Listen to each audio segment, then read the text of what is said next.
Hi, my name's Darren. I'm a Christian minister. I'm also an ally to the LGBTQ plus community.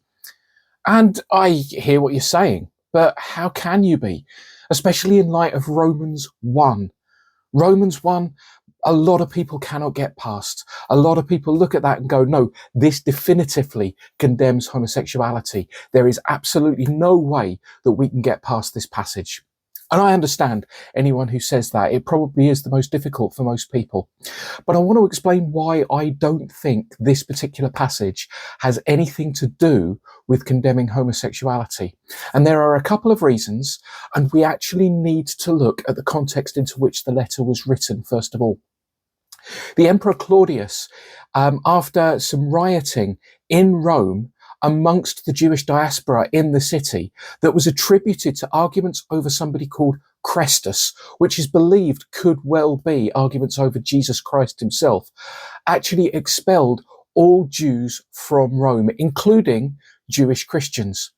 That meant that the Christian church, the new church within Rome that had previously been made up of both Jewish and Gentile believers, suddenly only had the Gentiles remaining, and that changed the shape and outlook of the church.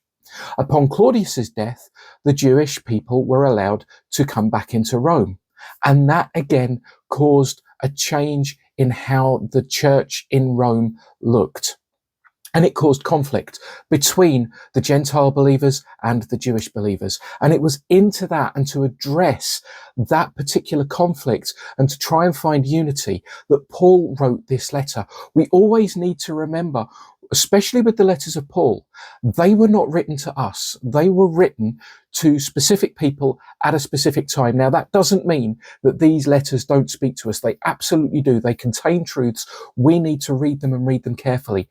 But we should never read them as letters that have been written to us today, but letters that have been written to a specific people at a specific time, and therefore interpret it based on that. And that is where we come to Romans chapter 1. In Romans chapter 1, Paul starts off with a greeting and talking about how wonderful the gospel is, how he's not ashamed of it. And he then goes into a diatribe at verse 18 about God's anger at sinful people. And at verse 1 of chapter 2, he changes tack and goes, yeah, but if you think that, you're just as bad. What I think Paul is doing here is actually adopting a particular rhetorical goal. So between verse 18 of chapter 1 and the end of chapter 1, verse 32, what he's doing is something very similar to what I did at the very beginning of this video, and speaking in someone else's voice and saying, but hold on, God condemns these people. They're wicked. They do this, they do that. They are terrible people.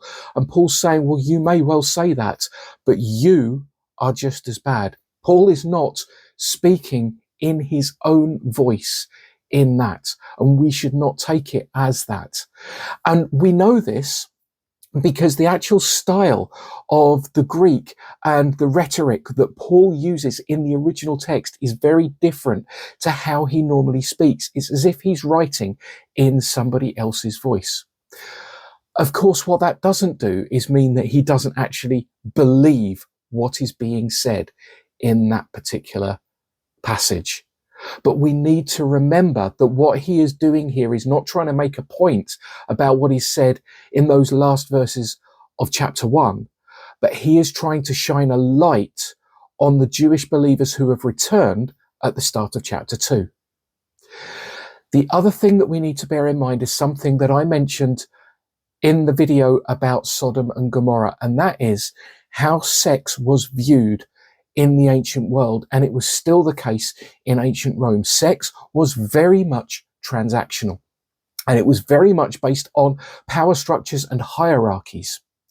So it was very common in Roman society and in all Hellenistic Greek-inspired society that men would actually have sex with other men, but it was not for the purposes of satiating lust. It was not for the purposes of consummating a romantic relationship. There was always a power imbalance between the two men.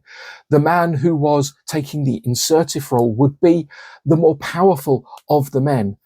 The man taking the receptive role was very often somebody lower on the social rung, somebody who maybe was a slave, maybe was a temple prostitute, maybe was an adolescent boy who was given for that specific reason. It was an abusive relationship, not a loving sexual relationship. And sex between men and women was often seen in exactly the same way. And that is what is really being looked at here, because although, yes, romantic relationships between two men did exist, they were relatively rare. But sex between two men with that power imbalance, that abusive relationship, or that cultic worship, pagan worship relationship were much, much more common. And as the much more common way in which two men would have sexual intercourse are much more likely to be what Paul is actually referring to in this passage, he is much less likely to be referring to something that, whilst it happened, was nowhere near as common. We also need to bear in mind that although the idea of two men having a romantic relationship was a thing, the idea of actual sexual orientation was just not recognized back then. That's a relatively new concept. The idea that we can be solely attracted to one sex or the other, or we can have a mixture of it in some way.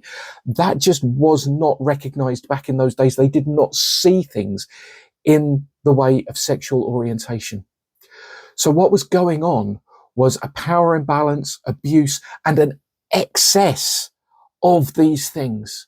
And that's what's being condemned by the people whose voice Paul is using in these verses in chapter 1. And maybe that Paul actually thinks himself, because he does say at the beginning of verse 2, you are just as bad, saying, yep, what's going on there is bad. But he's not talking about loving same-sex relationships. He is not talking about sex between two men or two women who actually love each other and have committed to one another and are solely attracted to one another. That's not what's going on here. It is very much about power imbalances, about abuse. It is very much about things that we would look down upon today and would condemn today. So yes, Romans 1, a difficult passage for anybody who is looking into this from a point of view that they want to affirm same-sex relationships. But when we really look at the context into which Paul writes this letter and the context, the cultural context of the time, we can see that there is much, much more going on here than just Paul condemning gay people. That's not what's happening. And we need to rethink and reevaluate this particular verse.